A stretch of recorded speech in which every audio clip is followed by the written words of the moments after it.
নীতি আয়োগের সামারি রিপোর্টে মানচিত্র বদল, বিহারের মানচিত্রকে বাংলার বলে উল্লেখ রিপোর্টে। নীতি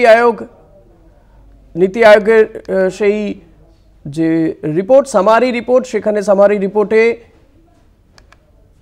মানচিত্র বদল, বিহারের মানচিত্রকে বাংলার বলে উল্লেখ করা হয়েছে নীতি আয়োগের এই যে সামারি রিপোর্ট রয়েছে সেখানে। এর আগেও আমরা দেখেছি যে রাজ্যে মুখ্যমন্ত্রী মমতা বন্দ্যোপাধ্যায় তিনি নীতি আয়োগে যে বাংলার প্রতিনিধিকে বা মুখ্যমন্ত্রীকে বলতে দেওয়া হয় না, তিনি তা নিয়ে সোচ্চার হয়েছিলেন।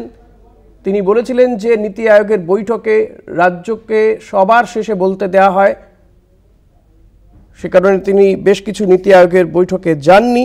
আর এবার নীতি আয়োগের যে সামারি রিপোর্ট, সেই সামারি রিপোর্টে দেখা যাচ্ছে যে মানচিত্রই বদল হয়ে গেছে, বিহারের মানচিত্রকে বাংলার বলে উল্লেখ করা হচ্ছে।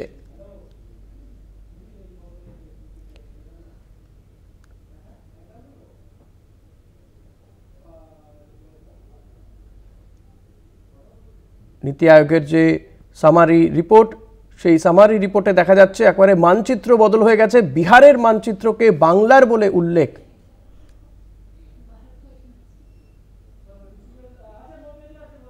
ডেপুটি এডিটর মৌপিয়া নন্দী রয়েছেন আমার সঙ্গে টেলিফোনে। মৌপিয়াদি, এত বড় ভুল কিভাবে হলো? রাজ্য পক্ষ থেকে কোনো কি প্রতিবাদ জানানো হচ্ছে ব্যাপারে?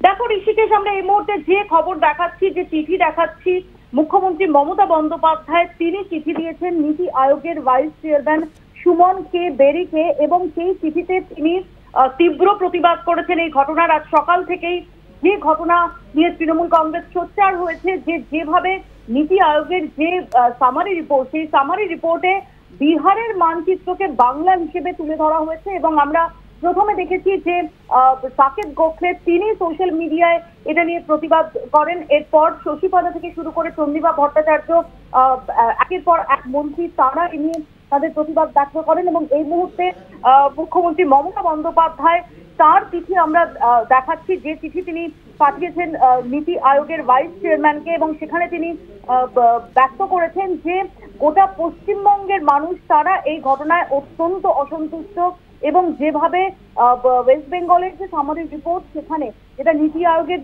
যে অফিসিয়াল ওয়েবসাইট সেখানে পোস্ট করা হয়েছে, সেখানে পাবলিশ করা হয়েছে, সেখানে ম্যাপে যে ভ্রান্তি হয়েছে, যে পশ্চিমবঙ্গের মানচিত্র বলে বিহারের মানচিত্রকে দেখানো হয়েছে, তাই নিয়ে চূড়ান্ত প্রতিবাদ এবং অসন্তোষ সেটা ব্যক্ত করা হয়েছে। এবং সেখানে বলা হয়েছে যে এটাকে শুধুমাত্র এরকম একটা শীর্ষস্থানীয় জাতীয় প্রতিষ্ঠান তার অফিসিয়াল ডকুমেন্টে এই মানচিত্র বিভ্রাট, সেটা শুধুমাত্র একটা টেকনিক্যাল ত্রুটি হিসেবে ধরে নেওয়া যায় না, সেটা একটা গোটা রাজ্য পশ্চিমবঙ্গ, তার যে মর্যাদা, তার যে অস্তিত্ব, তার যে আইডেন্টিটি, সেটার সম্পর্কে চূড়ান্ত অমর্যাদা, এবং এটা অত্যন্ত গর্হিত একটা ভুল হয়েছে নীতি আয়োগের পক্ষে, এবং যেটা দেখাচ্ছে যে কতটা দায়িত্ব জ্ঞানহীন ভাবে এই প্রতিষ্ঠানের এই কাজ হয়েছে।